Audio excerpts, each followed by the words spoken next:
la semana pasada partimos una serie nueva que se llama Dios y el dinero. Y esta es una de las series que nosotros, de alguna manera, yo le digo el trending topic de jóvenes adultos, que son temas que de alguna manera son bien repetitivos y lo preguntan harto, y nosotros conversamos y decimos, ¿sabes qué? Este tema es bueno, a lo mejor ya más del uno a uno, conversarlo a lo mejor desde la palabra y desde el púlpito también, para poder que todos nosotros podamos ver también al Señor en cada una de nuestras áreas, de todo nuestro diario vivir. Y la semana pasada hablamos acerca de Dios, dinero, idolatría. Esos eran los conceptos del primer tema de la semana pasada.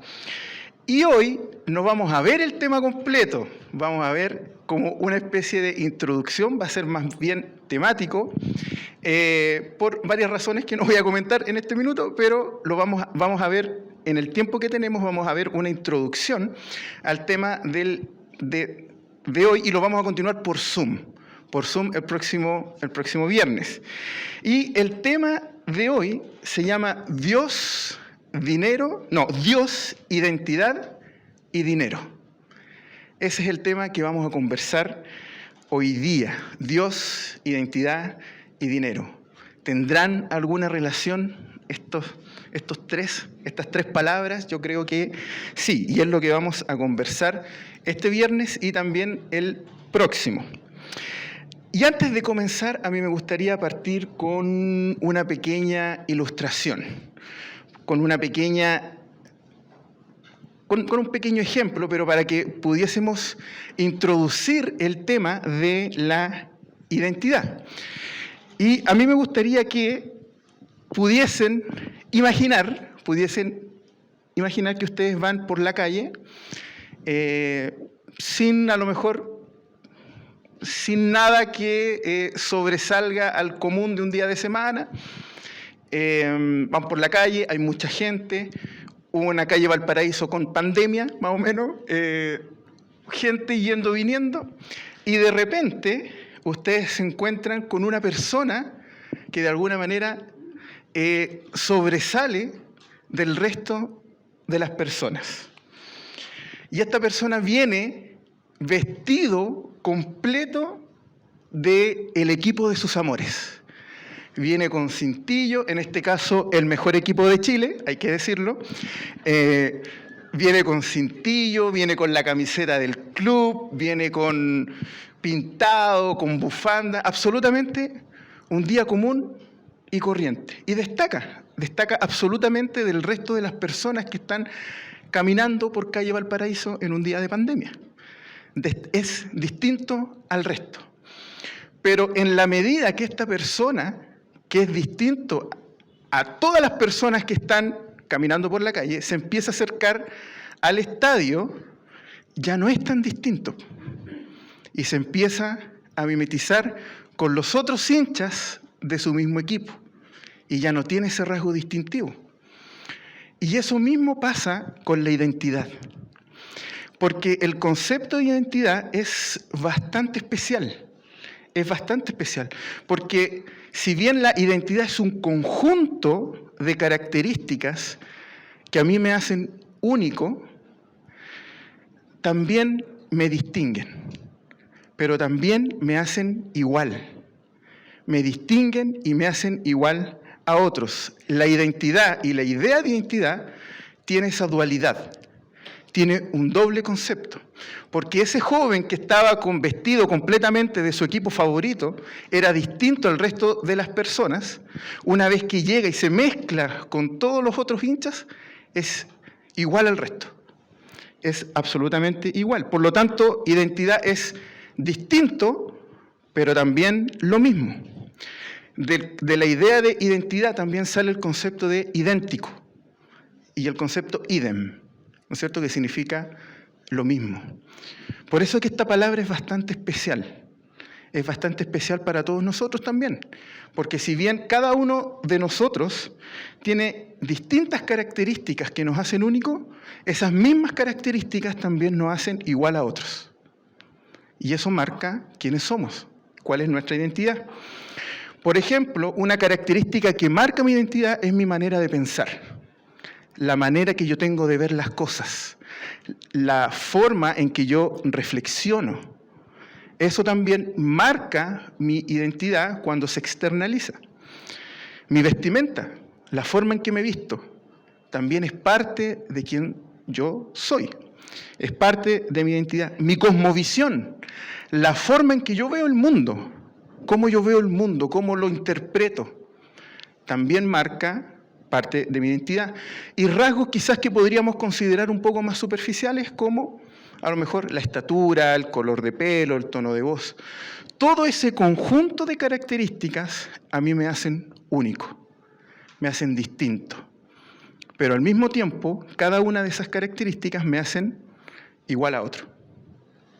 Por eso que esta palabrita tiene una característica bastante especial. Y una de las primeras preguntas que nosotros nos podríamos hacer respecto a la identidad es ¿qué relación tiene Dios con mi identidad? ¿Habrá alguna relación entre Dios y quién yo soy y quién soy yo?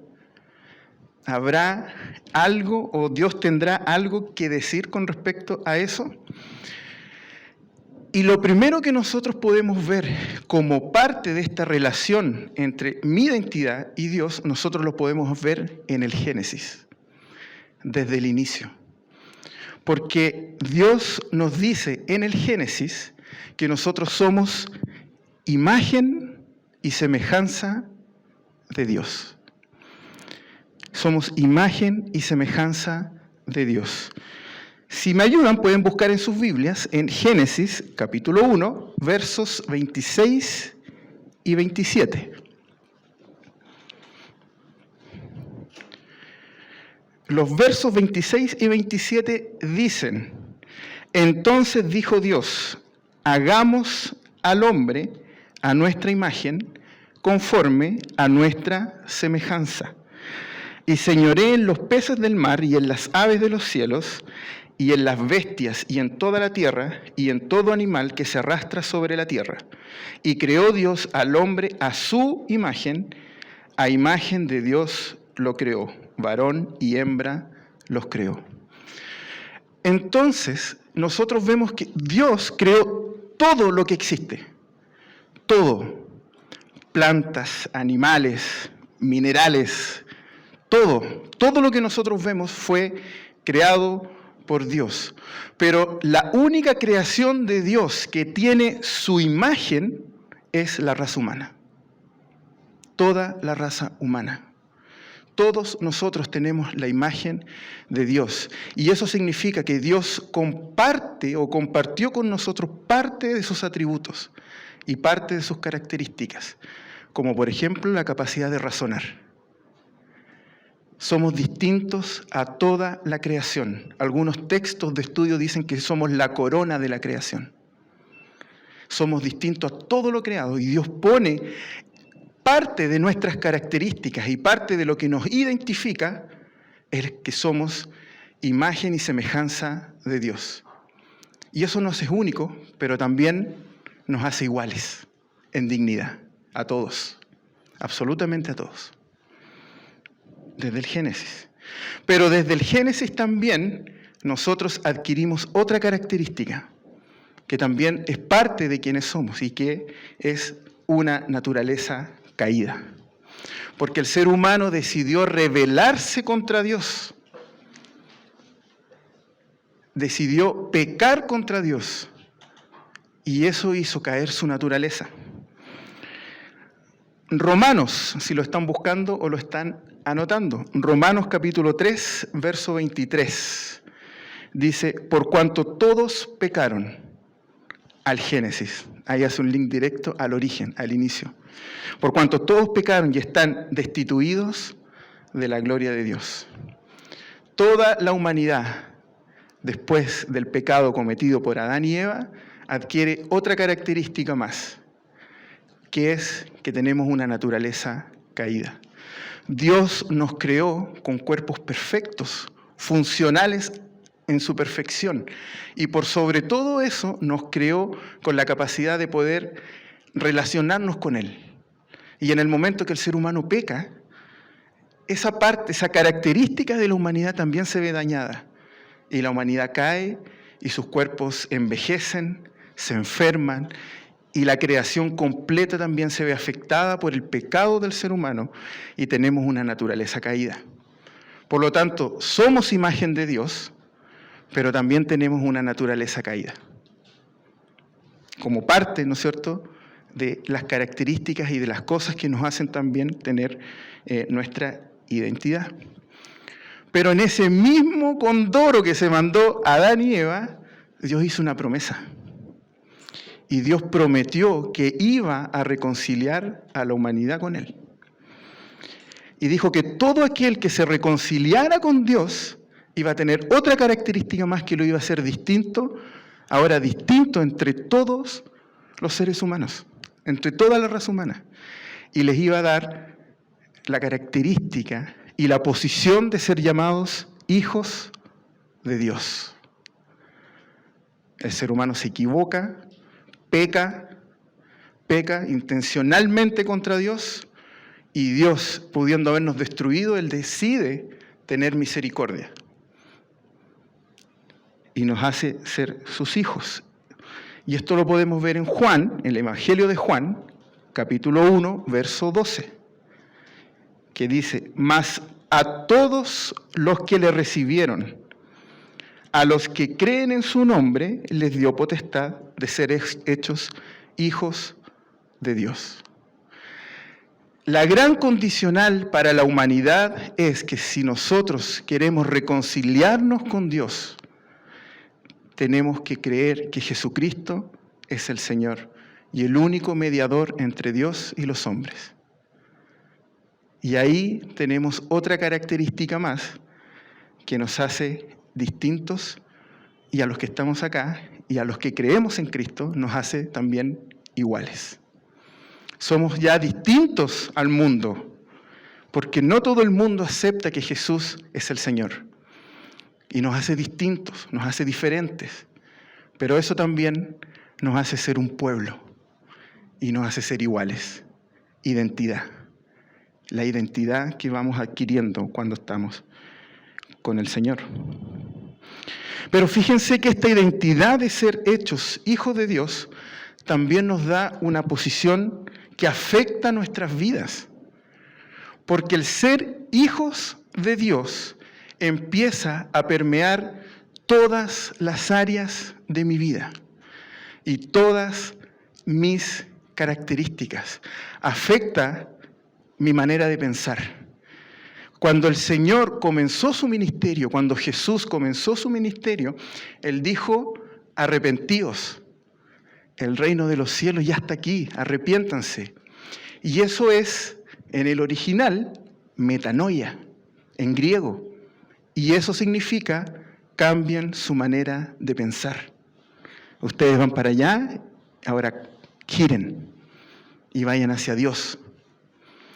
Y eso ya empieza a afectar parte de mis características. Arrepiéntanse. Empieza a permear todo lo que somos. Y aquí vemos en Colosenses 3:12 una pequeña muestra de cómo el ser hechos hijos de Dios afecta todas las áreas de mi vida y va cambiando todas mis características, mi forma de hablar, mi manera de ver el mundo, mi forma de razonar, mi forma de relacionarme, la forma en que me visto, la forma incluso en la que gasto mi dinero. Colosenses 3:12 dice: vestíos, una palabra que usa el apóstol Pablo para decir reflejen, muestren. Vestíos pues como escogidos de Dios, santos y amados, de entrañable misericordia, de benignidad, de humildad, de mansedumbre, de paciencia. Santos, sin pecado, como escogidos de Dios. Vístanse con estas características, dice el Señor. Y esta es una muestra de muchos textos que podemos encontrar en la Biblia.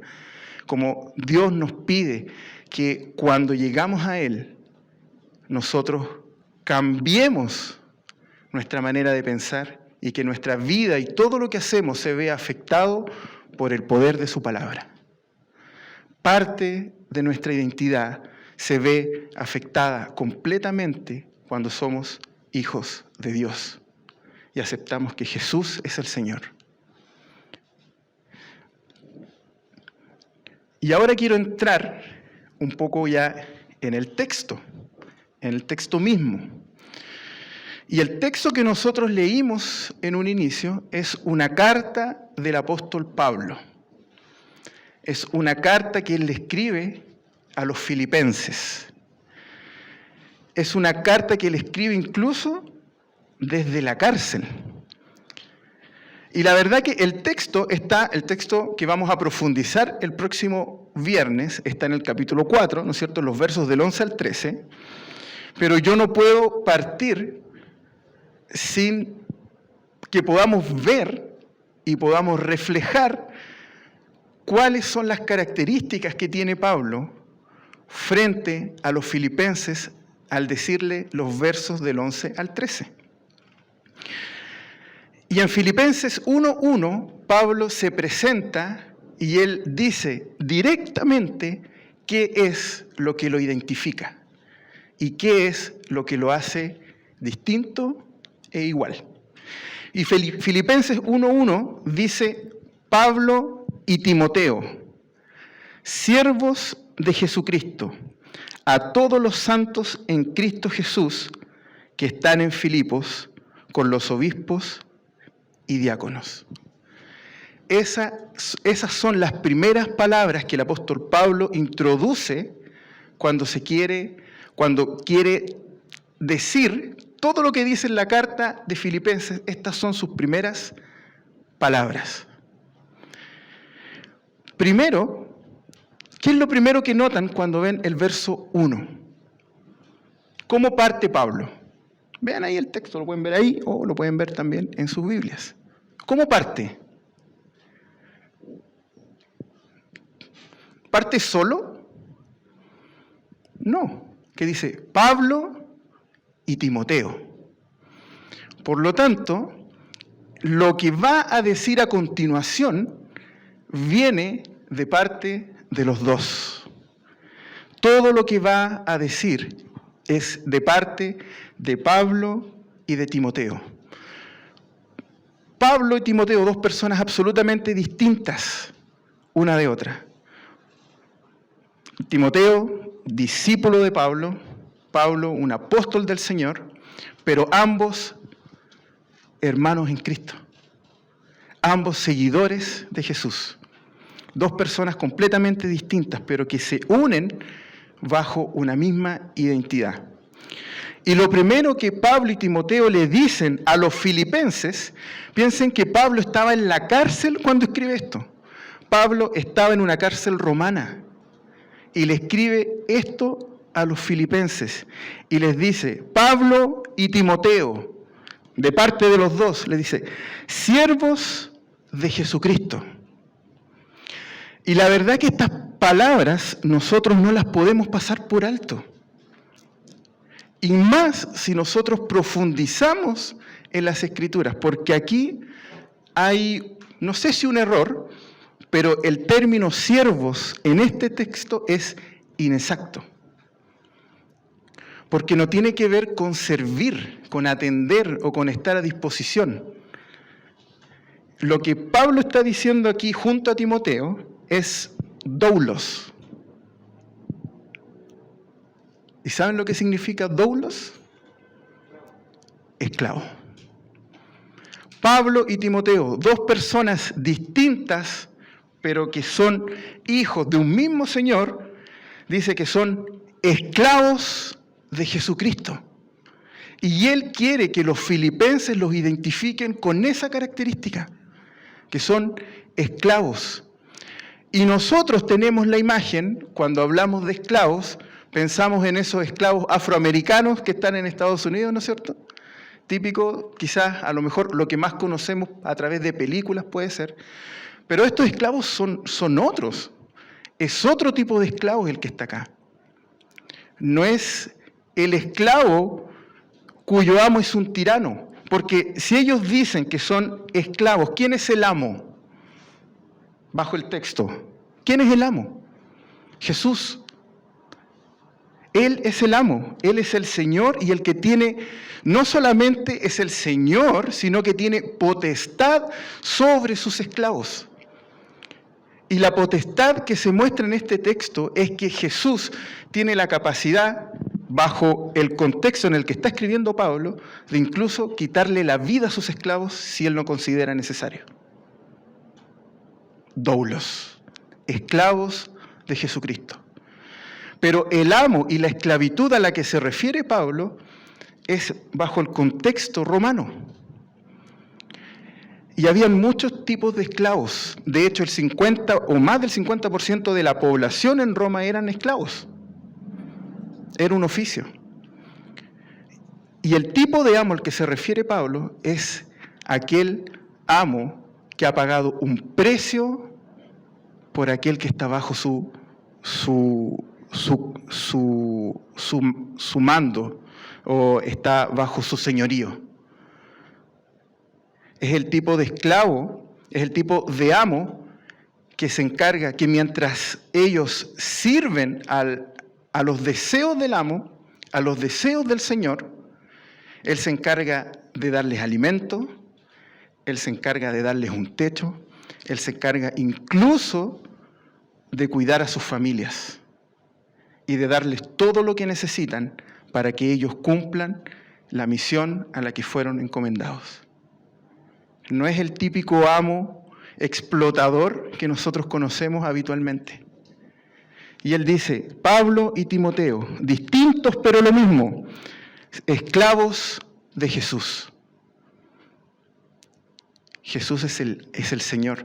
Y a veces nosotros podríamos cambiar incluso la forma en que oramos. Y es extraño decir, amo, te doy gracias. Es como que es complejo. Es difícil, amo, muchas gracias, amo. Y ellos se identifican como esclavos de Jesús, pero como un Señor bondadoso que cuida de ellos mientras ellos están cumpliendo lo que el amo necesita. Y este Señor es quien tiene potestad sobre sus esclavos. Y estos esclavos de Jesús le están diciendo a todos los santos en Cristo que están en Filipos, que están a disposición de ellos y que le van a servir. Por lo tanto, esta característica de Pablo y Timoteo permea todas las áreas de su vida, porque son hijos de Dios.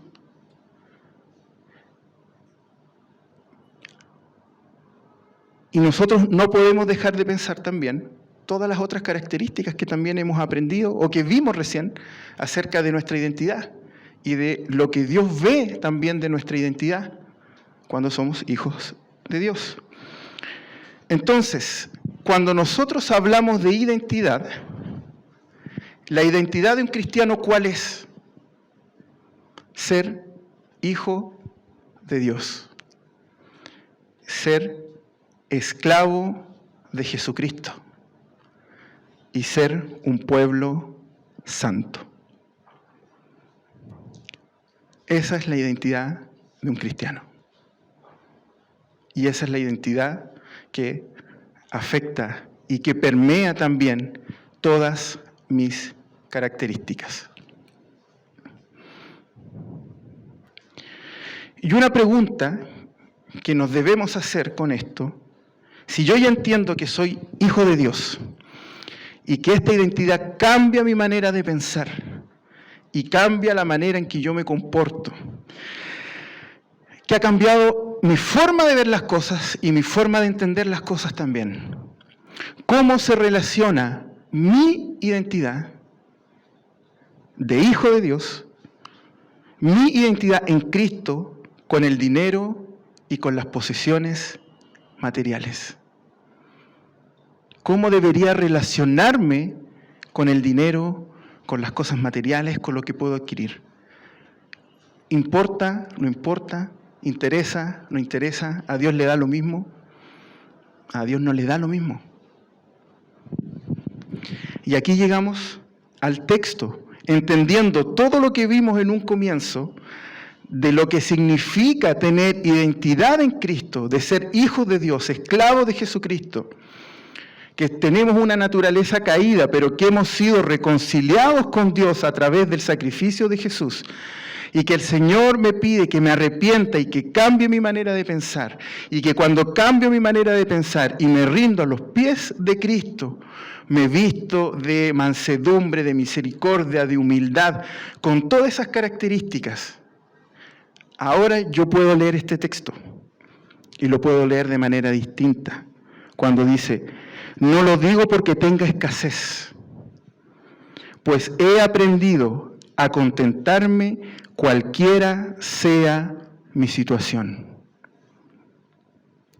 Pablo está permeado por Dios, por Jesucristo. He aprendido a contentarme, a estar contento cualquiera sea mi situación. Sé vivir humildemente, vístanse de humildad. Sé vivir humildemente y sé tener abundancia. Y en todo y por todo estoy enseñado.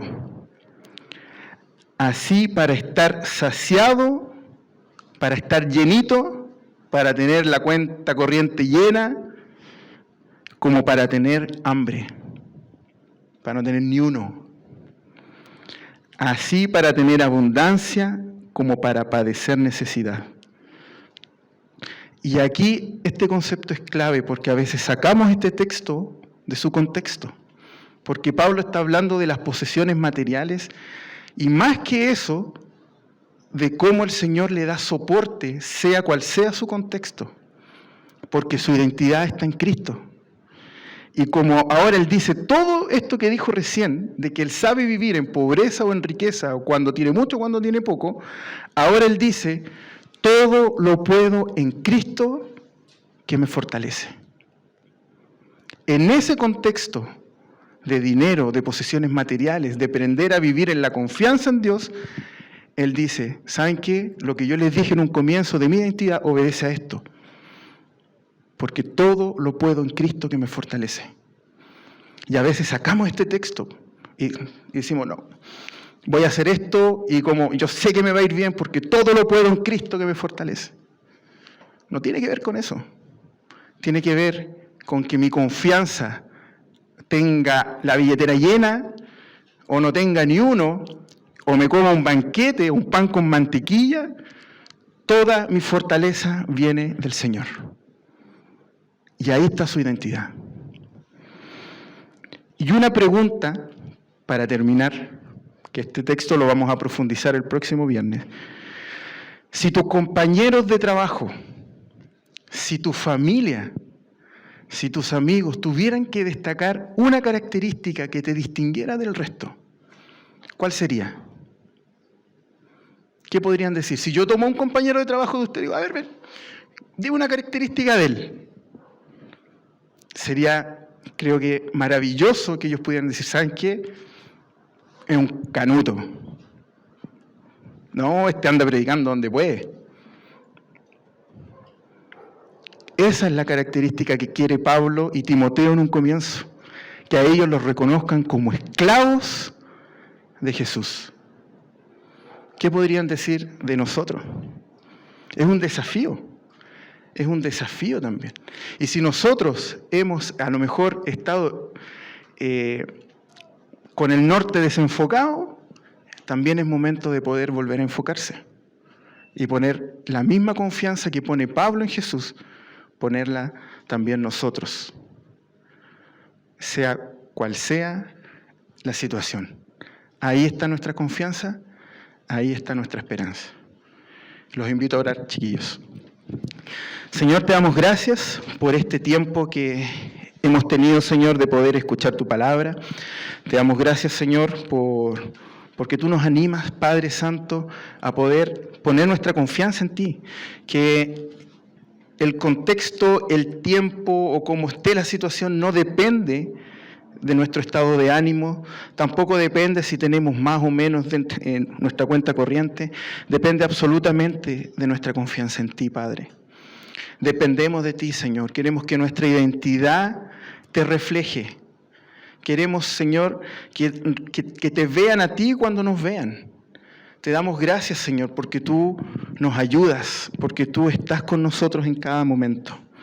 Ayúdanos, Señor, a hacer la obra que tú has puesto, porque eres un amo fiel, bueno y bondadoso, que nos ayuda en toda situación y en todo momento. Y te damos gracias, Señor, por todo lo que tú nos has dado. Y te damos gracias porque vamos a poder profundizar en esto el próximo viernes. Y vamos a poder estudiar y conocerte cada día más para aprender también cómo nos relacionamos con muchas cosas. También aprender a relacionarnos de forma santa con el dinero y con las posesiones materiales. Te damos gracias, Señor, por este tiempo y te entregamos todo en el nombre de Jesús. Amén.